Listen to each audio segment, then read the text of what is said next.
जितनी जरूरत बचपन में माँ की जरूरत है उतनी ही बुढ़ापे में परमात्मा की आवश्यकता उतनी है। जवानी में गुरुओं की महात्माओं की उतनी ही आवश्यकता है।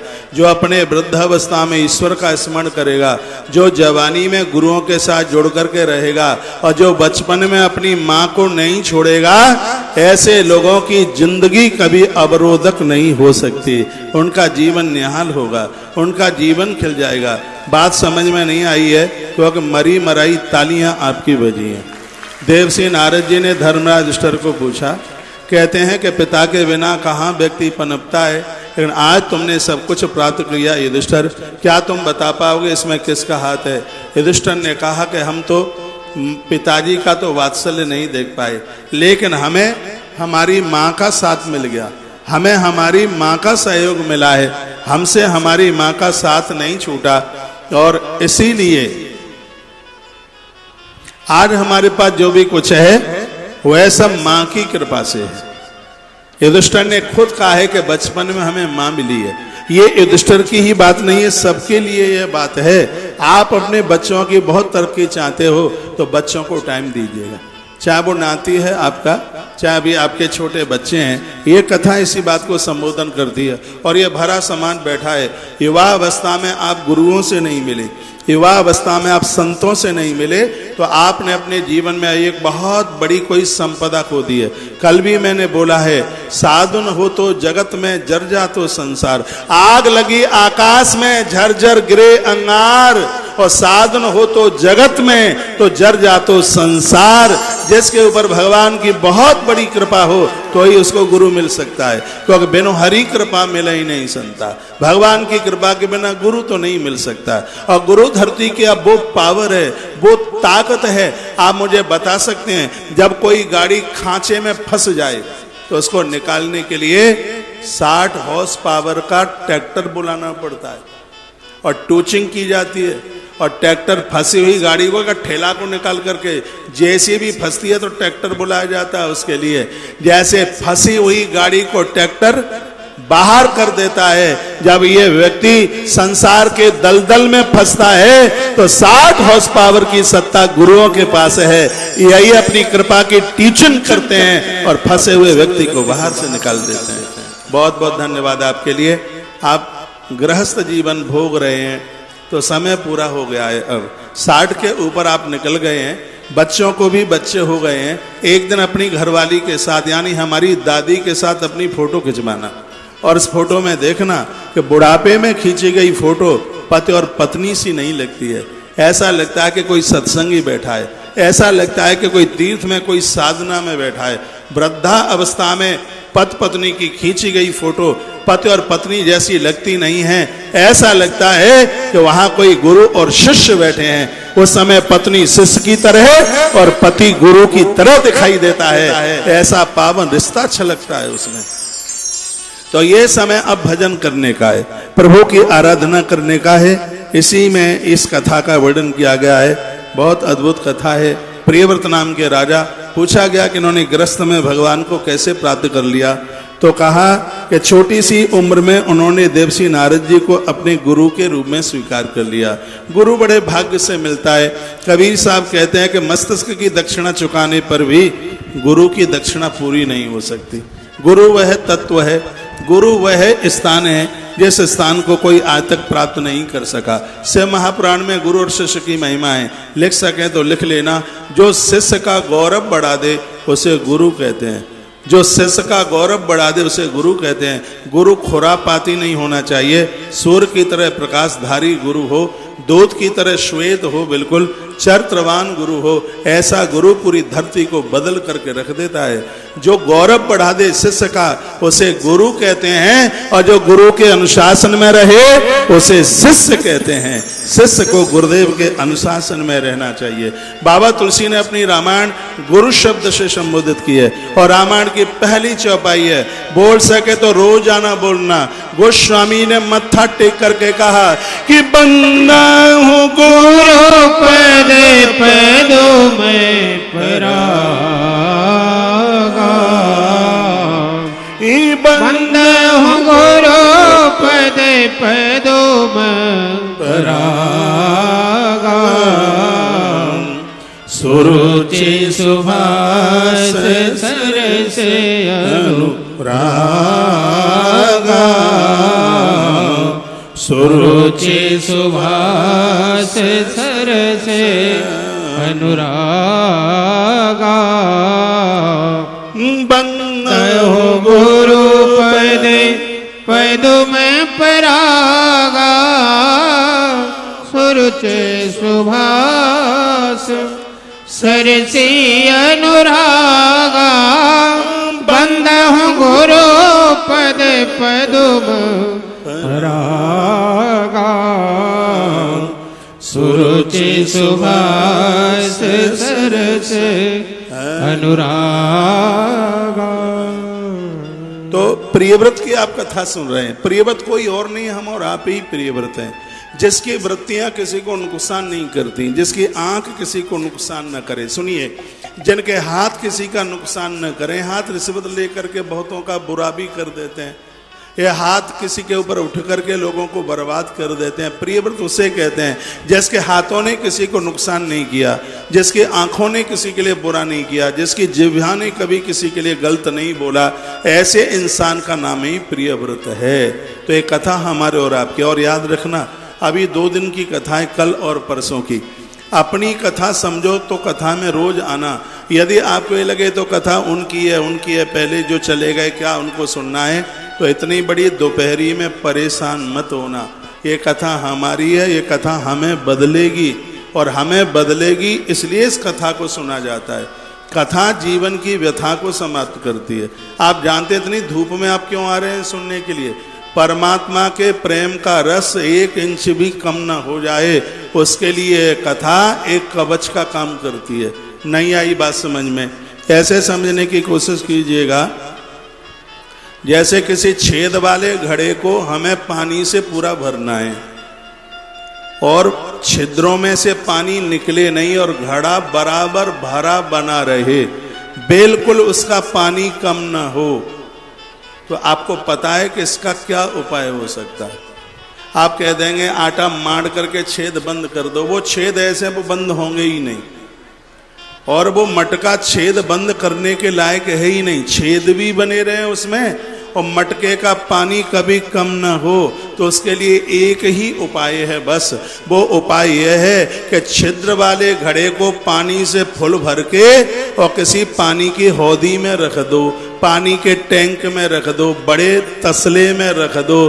तो उस भरे हुए घड़े में से 1 बूंद भी पानी कम नहीं होगा, हमेशा के लिए पूरा भरा रहेगा। वो छिद्र वाला घड़ा कोई और नहीं, मनुष्य शरीर ही है। परमात्मा की कृपा का जल बराबर इसमें भरा रहे, बिल्कुल कम ना होवे, इसके लिए इसे कथा रूपी किसी पानी के टैंक में रख दीजिए, ये लबालब भरा बना रहेगा। पंचों, कैसी रही बात समझ में आया है? ताली बजाया करो तो नेताओं वाली नहीं, सत्संग वाली तालियां बजाया करो। तो इसलिए हम दोपहरी में कथा सुना रहे हैं और आप दोपहरी में सुनने के लिए आ रहे हैं, इसलिए क्योंकि परमात्मा के प्रति अश्रद्धा ना हो। ये कथा भगवान के प्रति हमें जोड़ करके बनाए रहे, इसलिए इस कथा को सुना जा रहा है। एक बार जयकारा लगाइए, बोलो कृष्ण कन्हैया लाल की जय हो। आप क्या मैसेज नहीं पढ़ते? ये कितनी इसमें से आवाज कम है। यूट्यूब पर देखना, तुलसी तपोवन के यूट्यूब चैनल पे।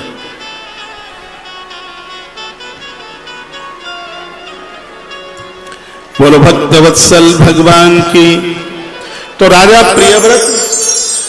प्रियव्रत वह है जिसकी इंद्रियां कभी कुछ गड़बड़ नहीं करती, कुछ बेकार नहीं करती। इस राजा ने एक बार धरती की परिक्रमा करी, तो इसने 7 परिक्रमा करी तो 7 समुद्र बन करके तैयार हो गए। उसका वर्णन किया गया, नेवम वेद पुरस्कार उर्क्रमस्य पुंसाम ददक्र रजसा जतस्न गुणा नाम। ऐसा राजा देवता भी जिसको प्रणाम करते हैं। इसने ईख के रस का समुद्र बना दिया, घी के द्वारा लबालब भरा हुआ सागर बना, दूध से भरा हुआ भी एक समुद्र बना, दही और मट्ठा से और मीठे जल से भी भरा हुआ और एक सागर समुद्र बन करके तैयार हुआ। कल मैंने चलते चलते संक्षेप में इस राजा की कथा सुनाई। ये वो राजा है जिसने 16 घंटे की रात को 12 घंटे की बनवा दिया और 8 घंटे के दिन को जिसने 12 घंटे का करवा दिया। सूर्य भगवान का रथ इस राजा ने रोक करके बता दिया। प्रियवतो भगवत चरणयो मनो निविश्य मही ससास। कहते हैं कि ऐसे राजा प्रियव्रत की कथा सुनने से संपूर्ण भागवत की कथा सुनने का फल प्राप्त हो जाता है। ऐसे महान राजा प्रियव्रत की कथा हम धनौला मैया की पवित्र व्यासपीठ से सुनने के लिए जा रहे हैं। इन्हीं के वंश में आगे चल करके एक बड़े अद्भुत राजा हुए जो प्रियव्रत के पुत्र हैं, जिनका नाम है अग्निद्र। बहुत अद्भुत हैं। इनको कोई संतान नहीं थी अग्निद्र को, तो इन्होंने वन में जाकर के तप किया।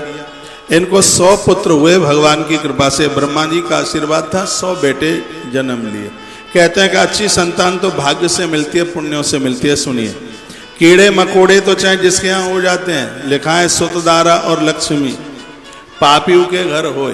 पैसा वैसा कमाना ये पुण्यों से नहीं है, ये तो आपका पुरुषार्थ है, सबको मिल जाता है। कसाई को भी पैसा मिल जाता है, कसाई को भी पत्नी मिल जाती है, कसाई को भी बच्चे मिल जाते हैं, लेकिन श्रवण कुमार जैसी औलाद किसी भाग्यशाली माता पिता को प्राप्त होती है।